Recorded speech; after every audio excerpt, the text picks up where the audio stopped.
ऋषि मुनियों का देश है।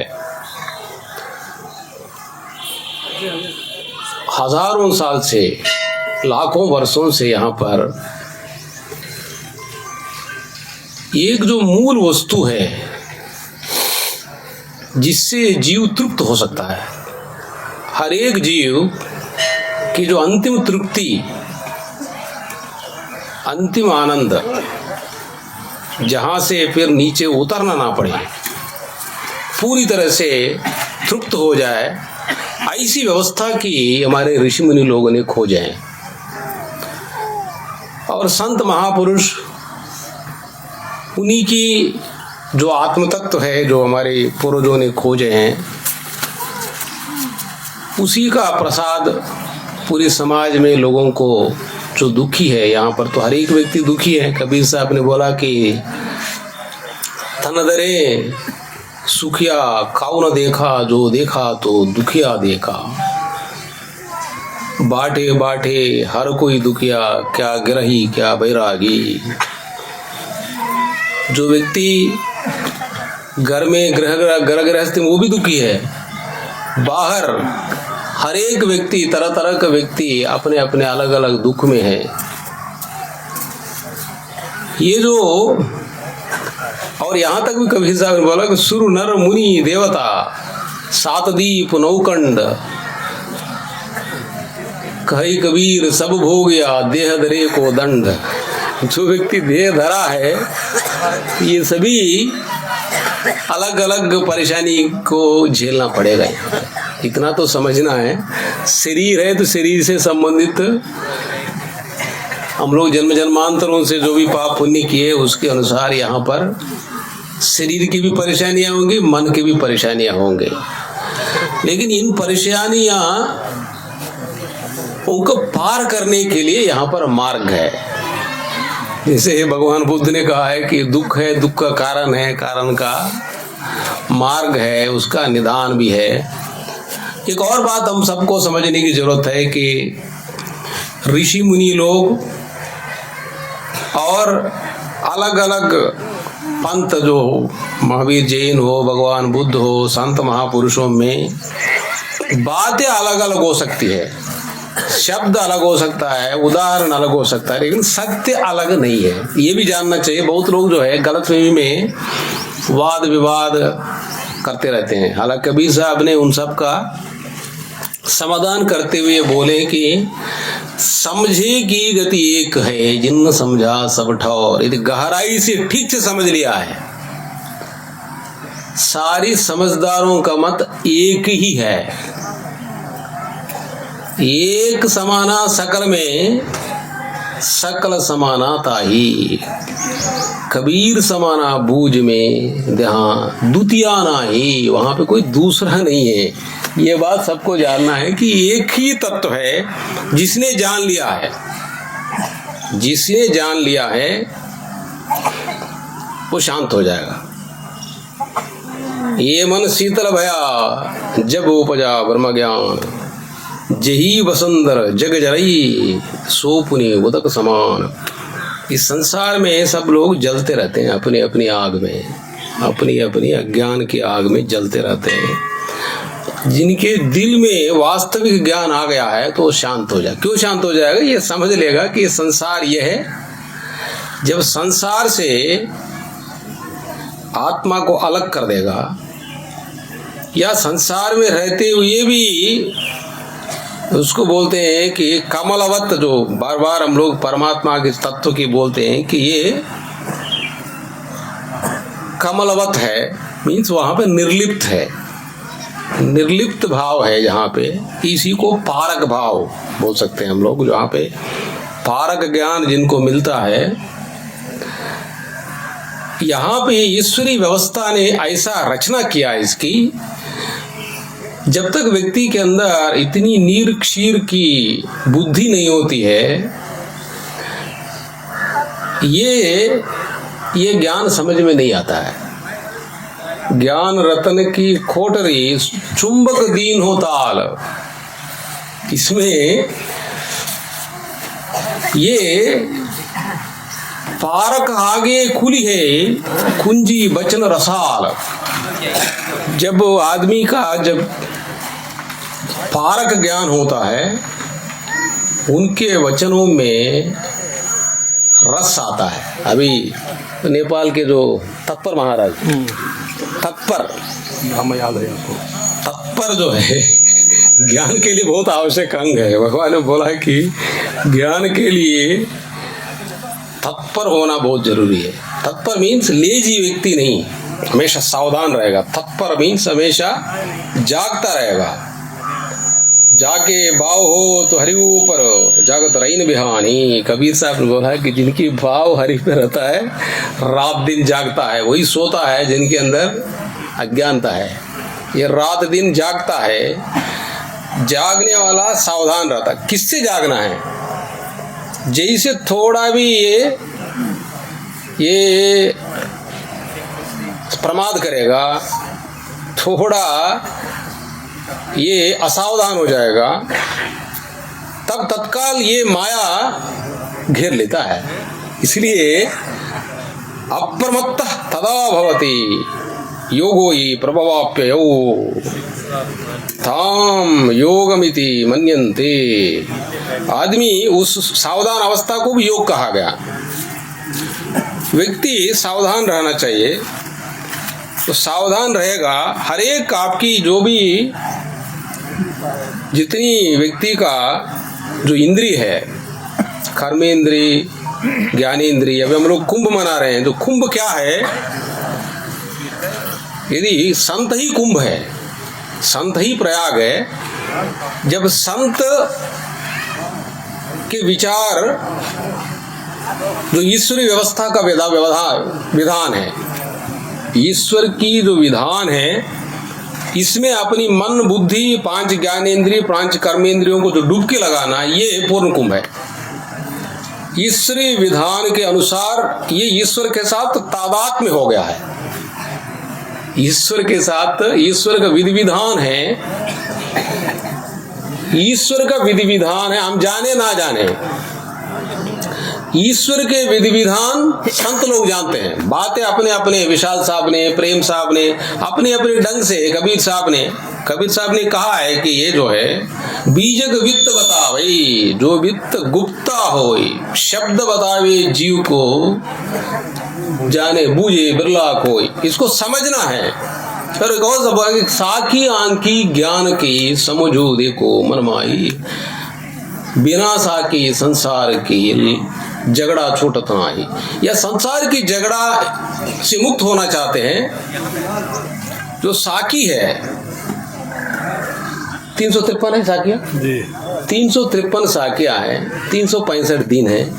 एक एक दिन एक एक साकी का भी मंत्रणा करते रहे हैं लोग, बहुत बड़ी घटना घटेगी। साकी जो है एक एक का, एक्चुअली आदमी अपनी बुद्धि बहुत सारे चीजों में ये पहुंच नहीं पाती है, क्योंकि ये शास्त्रों में बोला गया है कि शरीर भी जड़ है, मन और बुद्धि भी कुछ हद तक जड़ है।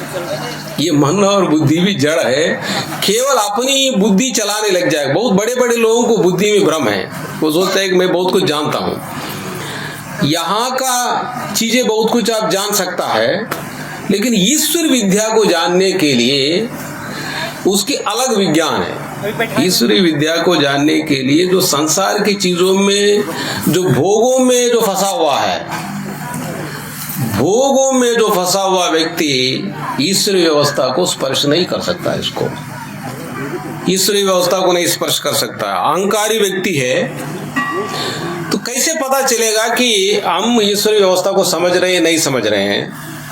तो कबीर साहब ने एक बहुत बड़ा सिंपल टेस्ट बताया कि आप ईश्वर का व्यवस्था को आप जानते हैं नहीं जानते हैं। ये हर एक व्यक्ति इसको समझ सकता है कि अपने ऊपर, देखिए यही तो संत महापुरुषों की विशेषता है कि बड़ा सिंपल। अभी बोल रहे थे ना तत्पर साहब की, विशाल साहब से पूछा गया कि सिंपल बात बोला भाई, मन को स्वस्थ करो और सुखी रहो, इतना ही है।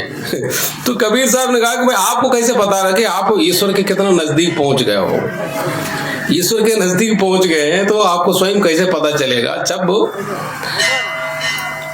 जब मैं था तब हरि नहीं, अब हरि है मैं नाए, प्रेम की गली अति सा करी जा में दोन समाए। यदि आपको वास्तव में आपके अंदर अहंकार खत्म हुआ है नहीं हुआ, इतना ही टेस्ट है।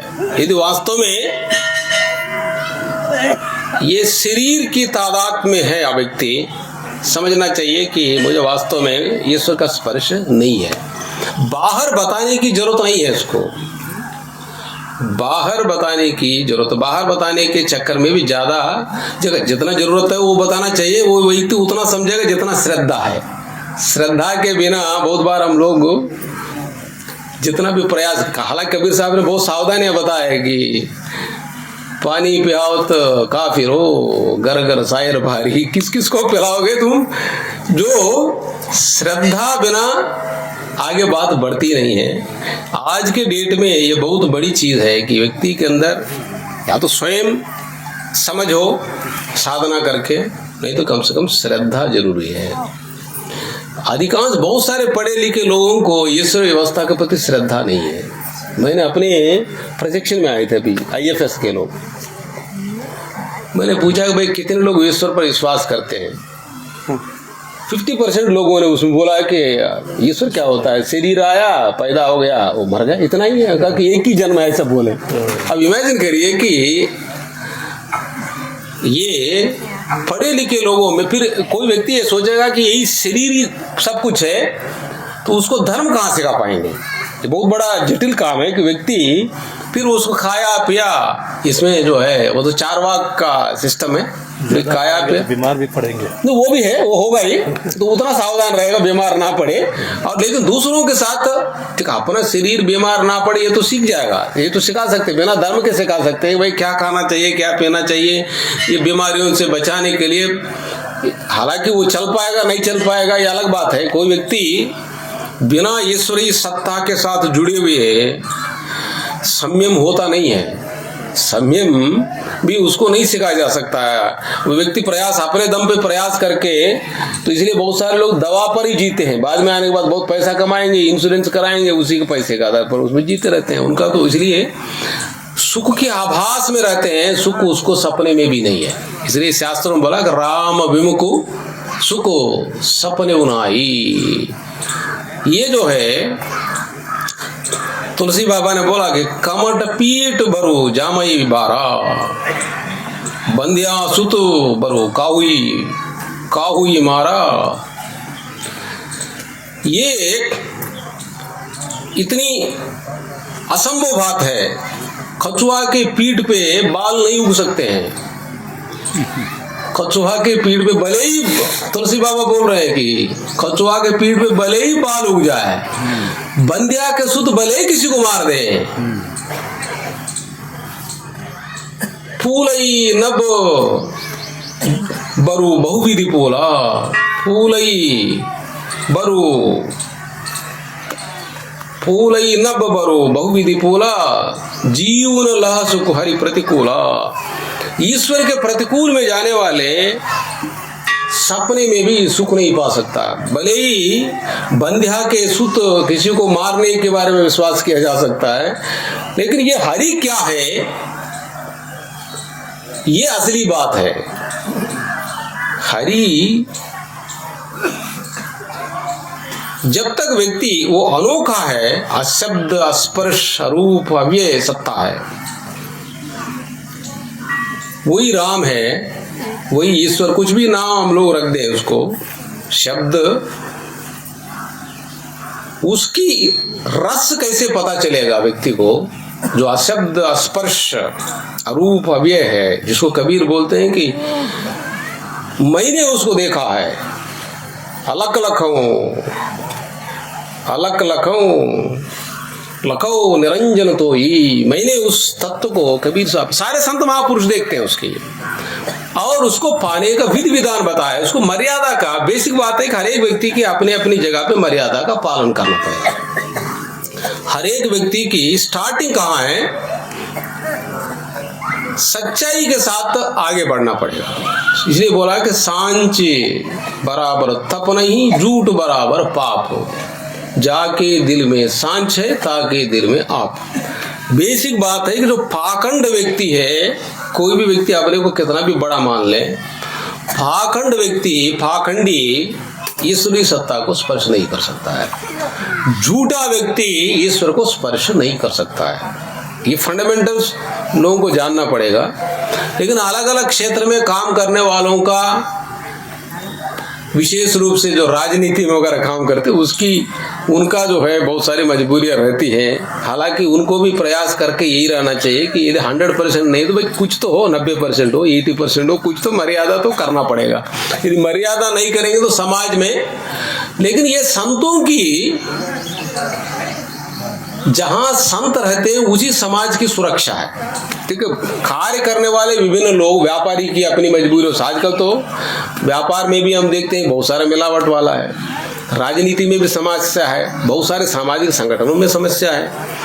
लेकिन संत लोग ऐसा समाज को निर्माण करने का, क्योंकि इनका तो कोई लेना देना नहीं है, किसी का कोई स्वार्थ होगा तभी तो कुछ न कुछ बात बना के प्रेषित करेगा। जो व्यक्ति, जिनको कोई लेना देना नहीं है, वही व्यक्ति तो सच्चाई के बारे में खड़ा हो सकता है। तो संत महापुरुष ऐसी रचना बनाना चाहिए समाज की, घर हो बाहर हो, जो सच्चाई के रास्ते पर चलने वालों को समाज में प्रतिष्ठा मिले। समाज में प्रतिष्ठा अंदर से, ईश्वरी व्यवस्था में तो प्रतिष्ठा तो उसी की मिलता है जो सच्चाई पर चलता है।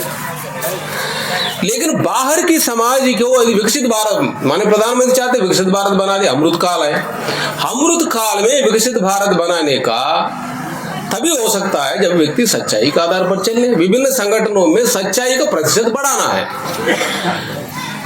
सच्चाई के आधार पर ही प्रतिष्ठा हो सकती है। इसलिए कबीर साहब ने बोला कि प्रेम पाट का छोलना पहिरी कबीरू नाच, पानिप दीन हो तासु को जो तन मन बोले सांझ। मन से भी और तन से भी सच्चाई के साथ जीना है, मीन्स वचन से भी, कर्म से, मनसा वाचा कर्मणा, सच्चाई के आधार पर जीना है।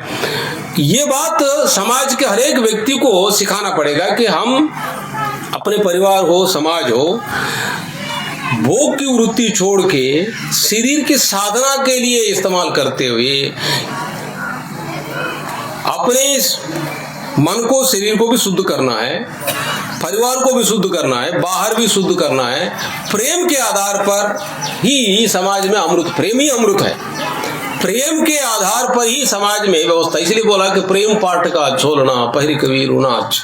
यहाँ का सबको अपनी अपनी भूमिका निभानी है, लेकिन दिल में प्रेम में जहाँ स्वार्थ नहीं है, जहाँ पर कोई पक्षपात नहीं, कोई वैरी भावना नहीं है, तो सच्चाई में को कैसे आगे बढ़ाया जाए, ये बात, जहां स्वार्थ वही झगड़ा होता है। सच्चाई होगी थोड़ा त्याग होगा तभी प्रेम होता है। बिना त्याग के प्रेम कहाँ, तो नहीं तो स्वार्थी व्यक्ति कहाँ प्रेम करेगा, वो तो प्रेम का नाटक कर सकता है। तो प्रेम तो वही कर सकता है जो त्यागी है, तो सबका, दूसरों का भला चाहता है वही प्रेम कर सकता है। तो ये समाज में ऐसे अच्छी समाज का निर्माण के लिए प्रयास करना पड़ेगा। यही साधना है भाई, सही ज्ञान समझाना, और सही ज्ञान पर ना चलने पर क्या नुकसान होता है। अल्टीमेटली समाज को भी, व्यक्ति को भी आसक्ति के आधार पर कोई किसी का भला नहीं होगा, पाखंड के आधार पर कभी किसी का भला नहीं हो सकता है।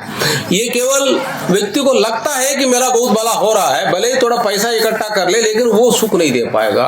फंडामेंटल जो ईश्वरी व्यवस्था के बारे में साधु संत लोग इसमें खूब इस बात को बड़ी मजबूती के साथ पेश करना पड़ेगा। सारी हमारी विशाल साहब की वचनामृत हो, बबयान, कबीर साहब की बीजक, तुलसी बाबा का भगवत गीता, जितनी हमारे शास्त्र है, ये भी बताना पड़ेगा भाई सभी शास्त्र एक ही चीज बताते हैं। सभी शास्त्र समझने वाले नादान कुछ न कुछ अलग समझ सकते हैं, ईश्वरी व्यवस्था को वास्तव में जानने वाले ये सभी ईश्वर की व्याख्या करते हैं। और वैसे भी जो संत महापुरुष हमारे जो शास्त्र लिखे हैं, जो स्वार्थी व्यक्ति झूठ मूठ लिख सकता है, त्यागी महापुरुष, संत, ऋषि, मुनि लोग झूठ क्यों लिखेंगे? लेकिन इंटरप्रेट करने वाले, उनका कोई नादानी हो सकती है। बहुत बार ये हम लोगों को ये भी समझाना, आज इस अमृत काल में ये भी बहुत जरूरी है कि सभी संतों के, महापुरुषों के बीच में साधना अलग अलग हो सकता है, अलग अलग ढंग से साधना हो सकता है, लेकिन सबका साधना का आधारभूत यही है कि स्वार्थ तो कम करना ही पड़ेगा। कुछ भी साधना करिए, आदमी की अपना अहंकार तो कम करना ही पड़ेगा। अपनी भोग की वृत्ति तो कम करना ही पड़ेगा। इसलिए कबीर साहब ने बोला है कि कामी क्रोधी लालची इनसे भक्ति न होई। भक्ति ये नहीं कर पाएगा। भक्ति करे कोई सुरमा जाति वर्ण कुल खोई, ये भेदभाव में भेद बुद्धि रखने वाला कामी क्रोधी, इनसे तो भक्ति नहीं होगी। केवल भक्ति की बातें कर सकता है, ये भक्ति ये नहीं कर पाएगा। ये फंडामेंटल समाज को हम लोग सिखा दें और अच्छाई को पहचानने का और अच्छाई को पसंद करने का, अच्छाई को मजबूती देने की बातें समाज को हम लोग सिखाएंगे, तभी समाज मजबूत होगा। तो ये तभी हमारी जो संत, जब तक संतों की व्यवस्था मजबूत नहीं होगी, संत इस पर काम नहीं करेंगे, तब तक समाज में जो विकृतियां हैं, आजकल बच्चों में बहुत सारी विकृतियां, खान पान में बहुत सारी विकृतियां हैं। ये जो इस समय मॉडर्न विज्ञान में हर एक क्षेत्र में व्यक्ति पैसे की ओर भाग रहा है। जब तक व्यक्ति पैसे की ओर भाग रहा है तो स्वयं भी दुखी है और लोगों को। कनक कामिनी देख के तू मति बोल सुरंग, मिलन बिछुड़न दुहेलरा, जस केंचुली तजत भुवंग। जैसे सांप केंचुली को आने में जाने में दोनों है। कनक कामिनी देख के तू मत बोल सुरंग, ये जो है अपनी अपनी धुन पे चल रहा है। ये सारा संसार में कनक कामिनी तो लगी है, और क्या लगी है? ये कनक कामिनी बड़े बड़े लोगों को लगी हुई है और अपने को बड़ा चतुर मान रहा है अपने को, और ईश्वरी तत्व को लाके उसमें बेड़ा दे रहा है। कबीर साहब ने इन सब के बारे में बहुत बढ़िया उसको व्याख्या करके समझाया है। हालांकि सारे भगवत गीता में भी सब जगह है ज्ञान, लेकिन कबीर साहब बड़े डंडा लगा लगा के समझाए हैं लोगों को, ताकि ये जो है कभी बड़े सोफिस्टिकेटेड वे में समझाते। तुलसी बाबा भगवत गीता थोड़ी जो है इसकी बड़ी सावधानी पूर्वक, किसी को ठेस ना पहुंचे, सबको उसमें उस तरह का धीरे धीरे कबीर साहब डंडा लेके समझाते हैं कि आज के डेट में समाज में ऐसे धीरे धीरे समझाने से ये लोग समझाने वाले नहीं है, थोड़ा डंडा समझाना पड़ेगा। आज के डेट में कबीर साहब का जो है बहुत ज्यादा रेलेवेंट है। इसलिए हम लोग कबीर साहब का जो शब्द है और रामायणी है, इन सबको ठीक से समझ के ये हम लोग समाज में बड़े प्रेम से, अन्य दूसरे शास्त्र भी बीच बीच में आप लोग बोलिए, तो कोई इसमें नहीं है, सभी अपने हैं।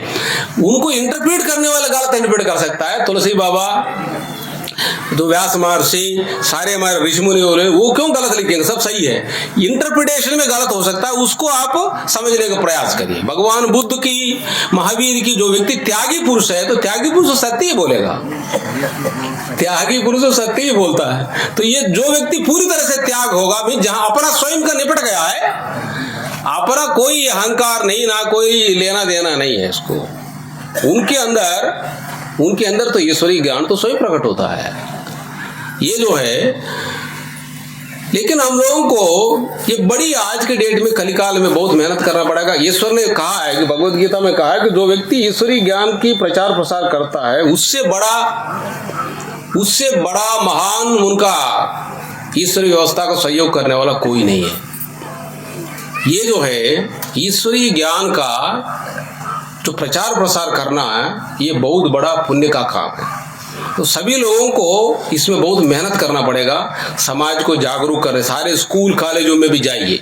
स्कूल कॉलेजों में कभी इसकी, इन शास्त्रों की, महापुरुषों की बातें लोग नहीं पहुंचती है। कॉलेज के प्रिंसिपल्स, उनसे भी ये इंटर कॉलेजेस हो, डिग्री कॉलेजेस हो, इन सब में, कॉलेज में बहुत सारे बच्चे पढ़ते रहते हैं। तो आप लोग कभी कैसे इसमें संवाद जोड़ा जाए, इसमें आने वाले दिनों में ये करना पड़ेगा। हम लोग अमृत काल को प्रकट करने के लिए साधु संत महापुरुषों का आजकल यूथ के बीच में एक बहुत बड़ा ये ब्रिज बनानी पड़ेगी।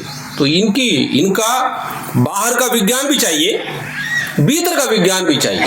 तो भीतर का विज्ञान आदमी को समीप बनाता है, आदमी को बहुत फंडामेंटल्स में चलना सिखाता है। और बाहर का विज्ञान, बाहर की व्यवस्था देखिए, इतना बिल्डिंग हो, इतना अच्छे खेती बाड़ी हो, पशुपालन हो, इन सब का भी बहुत अच्छा हो, ये भी जरूरी है। बाहर का विज्ञान और भीतर का विज्ञान, इन दोनों के बीच में सामंजस्य बनाते हुए एक समृद्ध भारत, एक विकसित भारत, ये अमृत काल का भारत बनाना है। तो मुझे आज एक इम्पोर्टेंट काम भी था, निष्ठा साहब की भाई आदेश था, तो मैं आया हूँ। तो काफ़ी समय हो गया, मुझे अपने समय से ज़्यादा हो गया। तो वैसे भी आप सारे संत महापुरुष हैं, तत्पर साहब, इतने सारे लोग सत्य की बातें आपको सुनाएंगे। और सब लोग ये देखिए, जो संत समागम है ये बहुत बड़ी हरि कृपा से मिलता है, जिससे लोगों का दिल तृप्त होता है बहुत बड़ा। लोग एक अमृत को चख के इस अमृत वचनों को पूरे संसार में फैला कर अपने भारत को महान बनाएंगे। जब भारत अपने ऋषि सत्ता के आधार पर आगे बढ़ेगा, तभी विश्व का भी पूरा धरातल जो कलयुग से इसके ऊपर की ओर बढ़ाना है, द्वापर त्रेता नीचे आ गया, नीचे से फिर ऊपर उठाना है। इन साधु संतों का इनकी वचन और इनके आधार पर जो पराक्रम हमारे संत महापुरुष करेंगे, इसी का आधार पर ये अमृत काल आएगा भारत में। तभी पूरा विश्व की जो इसकी जो स्थिति है, जो स्टेटस है, जो पोजीशन है, आज के डेट में जो नीचे की निम्न से ऊर्ध्वगति करेगा, अधोगति से इसको ऊर्ध्वगति में पलटने में ये संत महापुरुष और ऋषि मुनियों के विचार के आधार पर ही हो सकता है। मुझे पूरी आशा है इस कबीर अध्यात्म संस्थान में मैं ईश्वर से प्रार्थना करता हूँ, इस पवित्र बेला पर हम सबको ताकत दें। हम सब लोग मिलके ये पूरा पुरुषार्थ करते हुए इस अमृत काल में भारत को महान बनाने का पूरा यज्ञ करेंगे, पूरा महान पुरुषार्थ करेंगे। इन्हीं आशा और विश्वास के साथ सबको बहुत बहुत शुभकामनाएं, बहुत बहुत धन्यवाद। जय हिंद। निष्ठा साहब की बहुत बड़ा जय हो। बोलिए सदगुरुदेव वेंकटेश्वर लू की